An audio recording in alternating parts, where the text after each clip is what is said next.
नमस्कार साथियों, आप सब कैसे हैं। आशा करता हूं कि आप सब सुखी होंगे, स्वस्थ होंगे, मस्त होंगे। जैसा कि मित्रों आप वीडियो के टाइटल को देख करके समझ ही गए होंगे कि आज हम किस विषय पर चर्चा करने जा रहे हैं। तो मित्रों आज का विषय हमारा अकाल मृत्यु को लेकर के है। तो मित्रों आज हम अकाल मृत्यु पर चर्चा करेंगे कि अकाल मृत्यु किस प्रकार से होती है, यानी इससे कैसे बचा जा सकता है, अकाल मृत्यु किसे कहते हैं। तो मित्रों सबसे पहले आज हम उस अकाल मृत्यु के बारे में जानते हैं कि अकाल मृत्यु क्या है, अकाल मृत्यु किसे कहते हैं।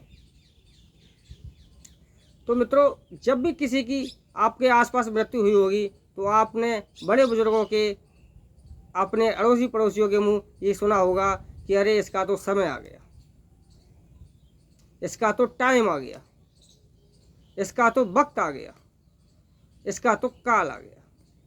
यानी काल, वक्त, टाइम, समय ये सभी एक ही परिभाषा है, अलग अलग शब्द हैं, समानार्थी शब्द हैं। यानी इसका सीधा सीधा मतलब है कि काल समय को कहते हैं। और मित्रों ये आप अच्छी तरह जानते हैं कि काल समय को ही कहते हैं कि साहब फलाने व्यक्ति का तो काल आ गया, फलाने व्यक्ति का तो समय आ गया, फलाने व्यक्ति का टाइम आ गया, फलाने व्यक्ति का वक्त आ गया, इसीलिए वो इस दुनिया से चला गया। अब मित्रों ये आपने पुस्तकों में भी पढ़ा होगा कि काल 3 प्रकार का होता है, भूतकाल, भविष्यकाल, वर्तमान काल। यानी काल यहाँ भी स्पष्ट हो रहा है कि काल समय को ही कहते हैं। काल 3 प्रकार का होता है, भूतकाल यानी बीत जाने वाला काल, जो समय बीत गया उसे हम भूतकाल कहते हैं। वर्तमान काल यानी जो समय में वर्तमान में चल रहा है वह वर्तमान का समय, यह वर्तमान काल कहलाता है। भविष्य काल आने वाला समय, वह भविष्य काल कहलाता है। यानी इस तरह से भी स्पष्ट है कि काल समय को ही कहते हैं। तो मित्रों अब आप अच्छी तरह से भली बात समझ गए होंगे कि काल किसे कहते हैं। काल समय को कहते हैं। अब इसका जब हम विपरीत करते हैं, इसका विलोम करते हैं, तो काल का विलोम होता है अकाल। काल का विलोम शब्द है अकाल। अब आप समझ ही गए होंगे कि अकाल शब्द समय से पहले, यानी जब किसी व्यक्ति की अचानक किसी एक्सीडेंट में मृत्यु होती है, किसी दुर्घटना का वो शिकार होता है, तो आपने सुना होगा लोग कहते हैं कि अरे इसकी तो अकाल मौत हो गई, इसकी तो अकाल मौत हो गई, ये तो बेचारा मरने के लायक नहीं था, ये वक्त से पहले ही गुजर गया, ये सब भगवान ने समय से पहले ही से उठा लिया, इसके साथ ऐसी दुर्घटना हो गई। यानी सीधा सीधा अर्थ है अकाल मृत्यु का कि समय से पहले हुई मृत्यु को ही हम अकाल मृत्यु कहते हैं। तो मित्रों अब आप काल और अकाल की व्याख्या को तो भली भांति समझ ही गए होंगे। अब हम अकाल मृत्यु से कुछ बचने के बारे में उपाय बताने जा रहे हैं। तो मित्रों इससे पहले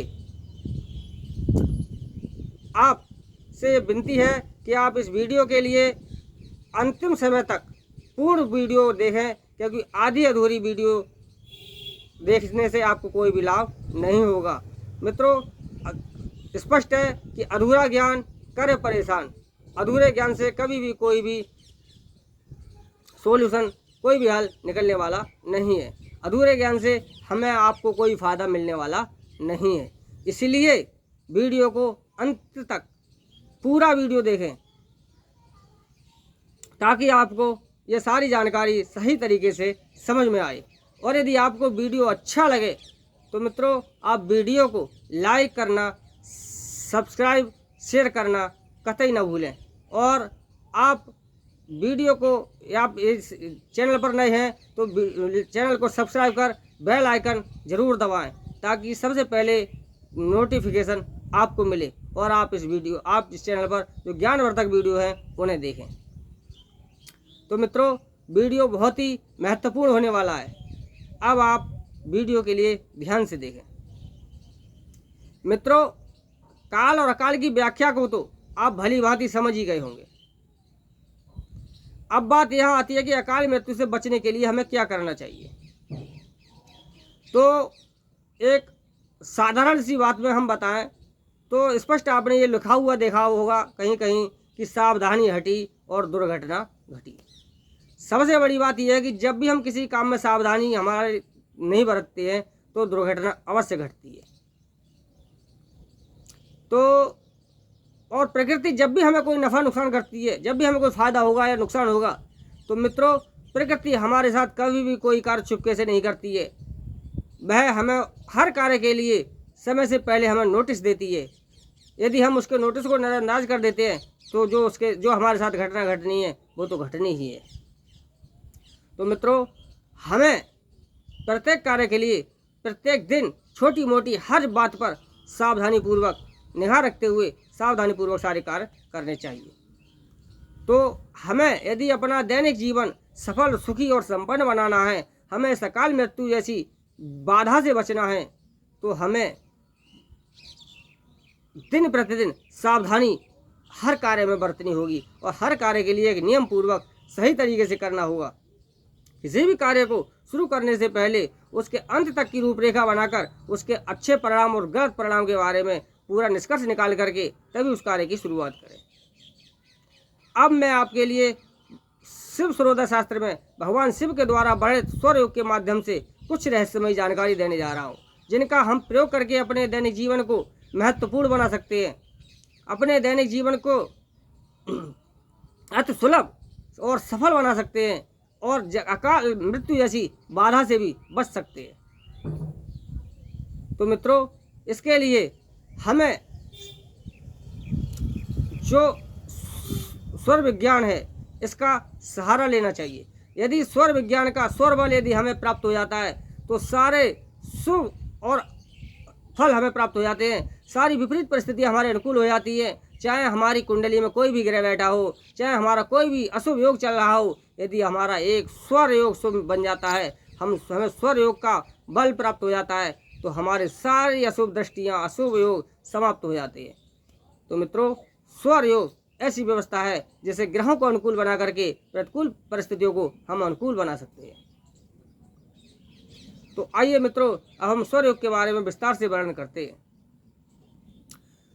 स्वर योग में हमारा शरीर पंच तत्वों से निर्मित है, पृथ्वी, जल, अग्नि, वायु और आकाश। और हमारे शरीर के अंदर जो प्राण रूपी जो दीपक जल रहा है, जो प्राण हमारे शरीर में बह रहा है, जो जिसे हम श्वास कहते हैं, जो हम श्वास लेते हैं, जो श्वास हमारे शरीर में बह रहा है, इसी को हम प्राण कहते हैं, इसी को हम स्वर कहते हैं और यही हमारा ईश्वर है। क्योंकि श्वास निकलने के बाद तो व्यक्ति के लिए उसके परिवार वाले भी जरा इस देर नहीं रखना चाहते हैं। वो कहते हैं अरे भाई इसका तो ये भर गया, इसे जल्दी जल्दी इसका अंतिम संस्कार करो। तो जब तक ही हमारी मतलब जो भी कुछ हमारी कद्र वैल्यू है, हमारा मान सम्मान है, वो सब तभी तक है जब तक हमारे शरीर में प्राण मौजूद है। प्राण निकलने के बाद तो हर व्यक्ति ये कहता है कि जल्दी करो साहब, इनका अंतिम संस्कार करो, क्योंकि इनका तो अब इसमें रखा ही क्या है, मिट्टी है, मिट्टी सब सड़ेगी, गलेगी, मिट्टी योग इसकी वो करो। तो मित्रों प्राण वायु ही हमारा ये स्वर है। तो मित्रों ये हमारी नाक में जो श्वास बहती है ये मुख्यतः 3 तरीके से बहती है। जो बाई नासिका में जब बहती है अधिक, तो उस समय हमारा बायां स्वर जिसे हम बोलते हैं, ये इसे एड़ा नाड़ी भी कहते हैं और चंद्र नाड़ी भी कहते हैं। ये चंद्रमा के गुणों से ओतप्रोत है।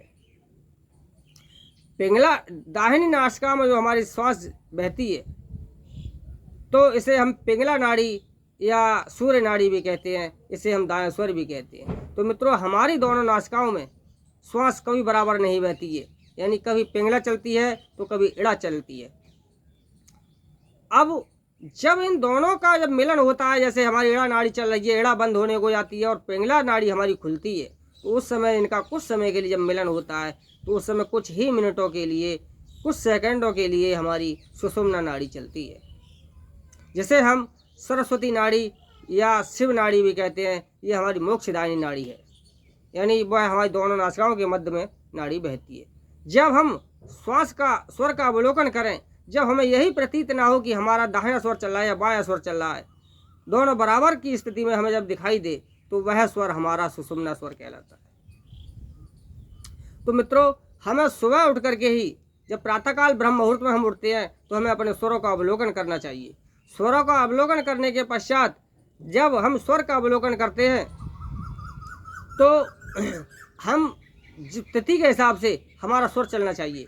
यदि हमारा शुक्ल पक्ष की प्रतिपदा से तृतीया तक जो तिथि है तो उसमें हमारा बायां स्वर चलना चाहिए। उसके 3 दिन बाद हमारा दाहिना स्वर, फिर 3 दिन तक हमारा बायां स्वर, इस प्रकार से हमारा स्वर चलना चाहिए।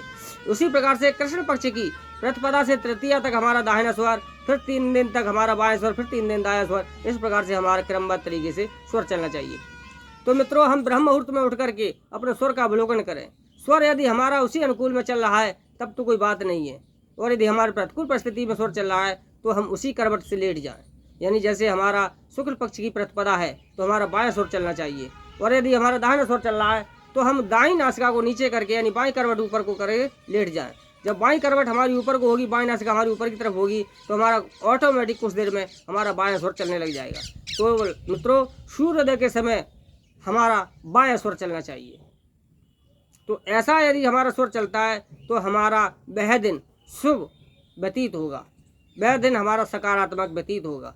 इस प्रकार से हमें सर्वप्रथम दिन के लिए अपने अनुकूल करना चाहिए, और जब दिन हमारे अनुकूल होगा तो परिस्थितियां हमारे अनुकूल ही रहेंगी। हमारा उन दिनों में, उस दिन में कोई भी नुकसान होने की संभावना कम रहेगी। अब इसके पश्चात जो भी हम कार्य करते हैं वह भी हमें स्वर के अनुकूल करना चाहिए। जैसे कि हम कोई क्रूर कुटिल कार्य करते हैं तो दाहिनी नाड़ी में कार्य को करें, और हम स्थिर तथा शांतिपूर्वक कार्य करते हैं तो हमें चंद्र स्वर में करना चाहिए, और सुषुम्ना स्वर में हम कोई भी भूल करके कार्य न करें। सुषुम्ना स्वर में सिर्फ हमें योगाभ्यास, पूजा, ध्यान, जप आदि करना चाहिए, और उस समय हम कोई भी किसी भी शुभ और अशुभ कार्य के बारे में विचार भी न करें। तो अब मित्रों, जब हमने ये नित्य नैमित्तिक इतनी क्रिया करने के पश्चात अब हम सुबह के लिए स्नान आदि करते हैं, पूजा पाठ से पहले जब हम स्नान आदि करते हैं तो हमें स्नान करने के पश्चात जब हम वस्त्र पहनते हैं तो वस्त्रों को पहनने से पूर्व भी हमें स्वर का निरीक्षण करना चाहिए। जैसे कि यदि हमारी बाईं नाड़ी चलती है, हमारा बायां स्वर चलता है, तो हमें सर्वप्रथम वस्त्रों के लिए बाएं तरफ से ही पहनना शुरू करना चाहिए। जब हम वस्त्रों को बाएं तरफ से पहनेंगे तो उस समय पहनते समय हमें जीव रक्षम मंत्र का मन ही मन जाप करते रहना चाहिए। तो मित्रों, जैसे हमारा बायां स्वर चलता है तो हमें वस्त्र के लिए बाईं तरफ से पहनना शुरू करना चाहिए, और यदि हमारा दाहिना स्वर चलता है तो हमें दाहिनी तरफ से वस्त्र को पहनना शुरू करना चाहिए, और जीव रक्षम मंत्र का जाप करना चाहिए। इस प्रकार से ऐसा करने से हमारा एक दिव्य सुरक्षा कवच बन जाता है। हम जिस कवच को पहन रहे हैं वह कवच हमारे दिव्य गुणों से उत्प्रेरित हो जाता है, दिव्य शक्तियों से उत्प्रेरित हो जाता है, और हमें अनेक प्रकार की आने वाली विघ्न व बाधाओं से ये बचाता है, हमारी सुरक्षा करता है, ये हमारा प्रोटेक्शन का कार्य करता है। इससे हमें किसी प्रकार की हानि की आशंका नहीं रहती है। अब मित्रों, जब हम घर से बाहर निकलते हैं तब हमें क्या करना चाहिए? घर से बाहर निकलते समय हम किसी भी कार्य को निकलें तो सर्वप्रथम तो हमें सर्व मुद्रा कर लेनी चाहिए। सर्व मुद्रा करने से शत्रुओं पर हम भारी रहते हैं। अब जब घर से बाहर निकलें तो घर से बाहर निकलने से पहले हमें स्वर का अवलोकन करना चाहिए, और स्वर का अवलोकन करके यदि हमारा बायां स्वर चलता है तो हम बाएं पैर के लिए 4 बार समपांव रख करके और बायां पैर आगे रख करके तब यात्रा करें। यदि हमारा दाहिना स्वर चलता है तो 3 बार दाहिने पैर को आगे रख करके विषम पांव यानी 3 बार पांव आगे रख करके फिर दाहिना पैर आगे रखकर तब यात्रा करें। मित्रों, ऐसा करने से हमारी यात्रा सकुशल संपन्न सफल सिद्ध होती है, और व्यक्ति सब प्रकार की बाधाओं से बच करके सकुशल घर के लिए वापस लौटता है। और यदि कहीं दूर देश की यात्रा करनी है तो चंद्र स्वर में ही यात्रा करे। ऐसी यात्रा सुखी, संपन्न, सफल, सर्व लाभ देने वाली हुआ करती है, तथा नज़दीक की यात्रा है उसे सूर्य स्वर में करे तो ऐसी यात्रा सफल, सिद्ध, सुगम हुआ करती है। तो मित्रों, इस प्रकार से यात्रा करने से हमें यात्रा में किसी प्रकार की दुर्घटना आदि होने का हमें कोई डर नहीं रहता है, और व्यक्ति सुखपूर्वक यात्रा करके अपने घर सुखपूर्वक लौटता है। लेकिन मित्रों, यदि सुषुम्ना स्वर चल रहा हो तो उस समय कभी भी किसी भी आवश्यक कार्य के लिए भी यात्रा नहीं करना चाहिए, क्योंकि जो भी व्यक्ति सुषुम्ना स्वर में घर से बाहर निकलता है उसके घर में वापस लौटने के चांसेज बहुत कम रह जाते हैं। ऐसा माना जाता है कि वह व्यक्ति कभी फिर वापस घर लौटकर नहीं आता है।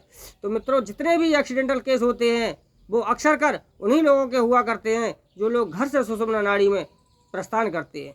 इसलिए जब भी सुषुम्ना नाड़ी चल रही हो तो उस समय कभी भी और किसी भी हालात में आप घर से बाहर न निकलें और कोई भी शुभ और अशुभ कार्य न करें। उस समय सिर्फ और सिर्फ ईश्वर का ध्यान, पूजन, योगाभ्यास करें ताकि हम ईश्वर की पूजा उपासना का हम लाभ उठा सकें।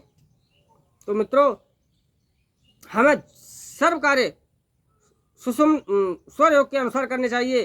स्वर योग एक ऐसी व्यवस्था है जिसके अनुसार हम प्रतिकूल परिस्थितियों को अपने अनुकूल करके कार्य को हम अनुकूल कर सकते हैं। इस व्यवस्था के अनुसार हम हर प्रकार का लाभ प्राप्त कर सकते हैं। ये समस्त विद्याओं में श्रेष्ठ विद्या है। ये भगवान शिव के द्वारा बताई गई विद्या है जिसका कोई तोड़ नहीं है। तो मित्रों, मैं आशा और उम्मीद करता हूँ कि आपको मेरा ये वीडियो समझ में आया होगा। यदि आपको ये वीडियो अच्छा लगा हो तो आप इस वीडियो को अपने दोस्तों के साथ शेयर करना ना भूलें। आप इस चैनल को लाइक करना ना भूलें। यदि आप इस चैनल पर नए हैं तो चैनल को सब्सक्राइब अवश्य करें। और मित्रों, चैनल को सब्सक्राइब करके इस चैनल को सब्सक्राइब करके बेल आइकन वाला बटन जरूर दबाएं ताकि आने वाला सर्वप्रथम नोटिफिकेशन आपको प्राप्त हो और आप चैनल पर उपलब्ध ज्ञानवर्धक वीडियो देखें। तो मित्रों, मैं आशा उम्मीद करता हूं कि आप इस चैनल के माध्यम से अवश्य लाभ उठाएंगे। तो मित्रों, आज के लिए बस इतना ही। मिलते हैं अगले वीडियो में। तब तक के लिए नमस्कार साथियों।